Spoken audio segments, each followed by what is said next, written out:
you from Africa and they banned you from being called Kunta Kinte, Rasul or Muhammad. That's right. When they took us on that westerly course, then they forced us into their names. Teach. And they called us Smith, Jones, Robinson, Green, Brown, Hogg. A black man called Mr. White. And when we go to China, and we put our passport down, and the Chinese immigration control official looks at that passport and he sees Mr. White, he expects to see a white man. And when he sees the black man, he says, uh-oh, this man doesn't know who he is. But many of us as black people today, we're very foolish people. Because we don't understand why another man gives you his name. Because when he gives you his name, the giving of another's name denotes possession. It means he owns you. As long as you're walking in another man's name, he knows he owns you. You can talk as strong as you like. Yeah, I'm for black, yeah, Mrs. White. Yeah, they're laughing at you. Because they know that when you take another's name, that's why in marriage, in the tradition of marriage, the woman takes the man's surname. Go ahead. And leaves her maiden name, because that taking of the other's name denotes possession. In the event of divorce, you don't walk around with the other man's name. You now relinquish that name because you're no longer with that one. What brings about insecurity is when you have a false concept of yourself. And the false concept of self is white supremacy. They believe that they are better because they are white. And as a result, see, when a man has that kind of silly mentality, Hitler had the silly mentality that the white man, the Aryan, is superior. So then at the Olympics, Jesse Owens kicks up all the Aryans. Hitler is outraged. He's angry. The white man pushing white supremacy. That's why they would cut off our penis when they would lynch us. Penis envy. They're afraid of the black man because of our potency, because of our manliness. Because when you look at the black man, he's a real man. He's strong. So then they would have us as mandingos, fighting one another. That's why even today, they want to be the heavyweight champion of the world. They can't find a white man to do it. So they tried to turn a black man, Frank Bruno, into a white man. They called him the Great White Hope. They're desperate.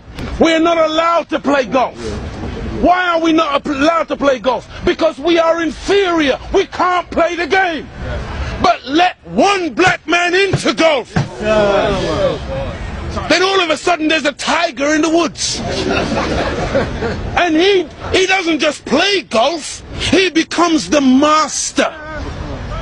We're not allowed to play tennis. Let black people into tennis. We go straight to Wimbledon and win it in 1935. A black woman. Now Venus and Serena, they run out of opponents. They have to play each other. The white people cannot compete on an even playing field. They let us into athletics. You can't run like us. You let us into any field of endeavor, we dominate it. So they feel, and they become very afraid of anything that goes contrary. And so every time a black man stands up for black people, Martin Luther King, shot down. Malcolm X, shot down. Patrice Lumumba, shot down. Steve Biko, shot down. Everyone. Nelson Mandela, they locked him up for 27 years. We can count back 400 years of the most brutal treatment. Look, they took my name, my language, my culture. They killed my mother, my father, denied me religion, disallowed me to read or write for over 300 years. Reduced me to the level of an animal, where they branded me on my chest, branded me on my buttocks with a branding iron. And they called me 3/5 of a human being in the American Constitution. Is that the act of a human being or the act of a devil? It's for you, you answer it. we're just calling white people names. No! We're just going on the basis of what we have experienced. Black people were taught to hate ourselves. That's right. Even to this day, many of my people suffer from self-hatred. Teach, Muhammad. And you will see us trying to change our skin color. Teach, Muhammad. When I was born in the 50s, in Jamaica, they would take, you know, like my nose, the mothers would sometimes take the nose and try to squash it, to hate self, that they felt that the baby was ugly if it had thick lips and broad nose and black skin. And so this is in order to counterbalance that degree of self-hatred, there had to be a teaching given by Elijah to black people that would allow us to fall in love once again with ourselves. See, because look, I know you're a wise man, and so you must understand that I'm a baby in wisdom, but I'm not a fool. And he's saying here today that the Caucasian is in fact the oldest group on the planet. I beg to differ. Look, one of the most famous anthropologists is Professor Leakey. And when Professor Leakey went in search of the origin of human beings and human species, he didn't stop very long in Europe. He went to Africa. And the oldest bones and the oldest human beings to this day that you call Zinjanthropus, using the Latin meaning Zin and Xanthropus, meaning a black man, that oldest man, they say, is millions of years old. You went back and found one even older than that. You called her Lucy, a black woman. Go ahead. And every sensible historian, anthropologist today agrees that the black man is the father of human beings.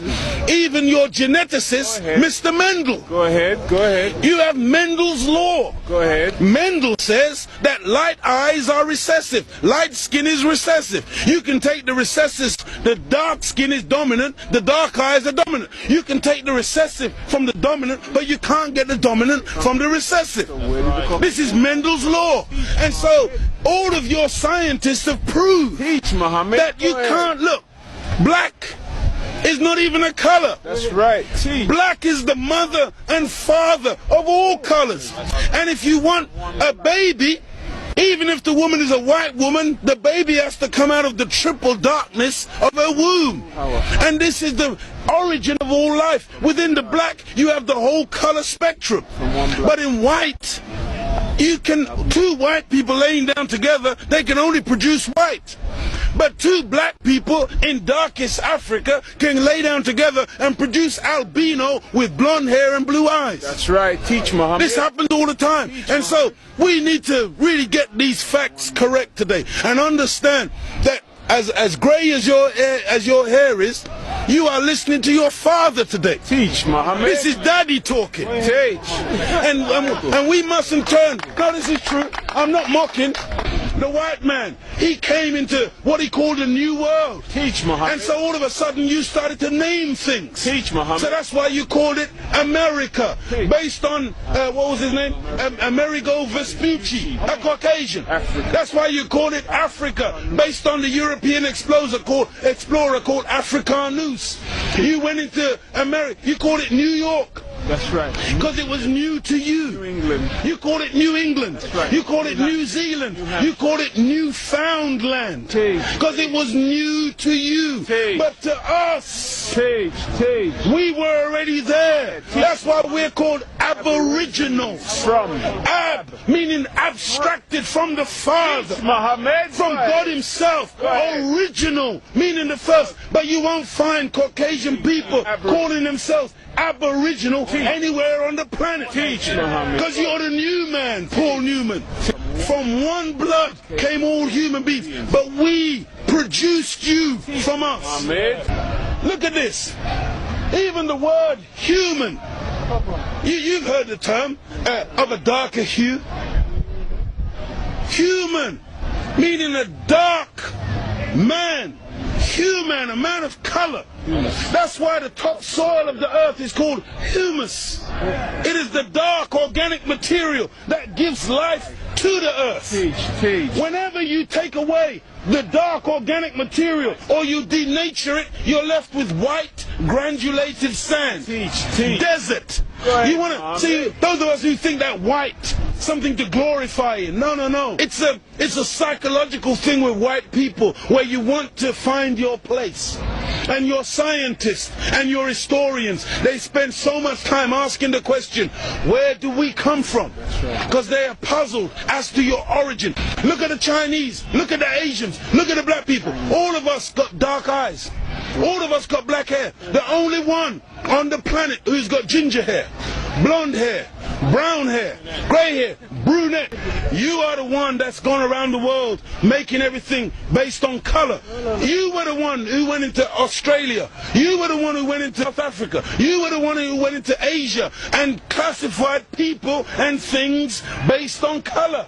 So that's why this man, Yaqub, he wasn't a madman. He wasn't a mad scientist. He was a good scientist. And the Caucasian person is a person who is anti-nature. That's why when the sun comes out, I'm energized. Me and the sun, we got a relationship. I love the sun. I don't need no sunscreen. I don't get cancer from the sun. Me and the sun have got a good relationship. I love it and it loves me. But white people, you got to put sunblock on. You got to hide from the sun, because now you might get a little melanoma. Part of me on you, that means you're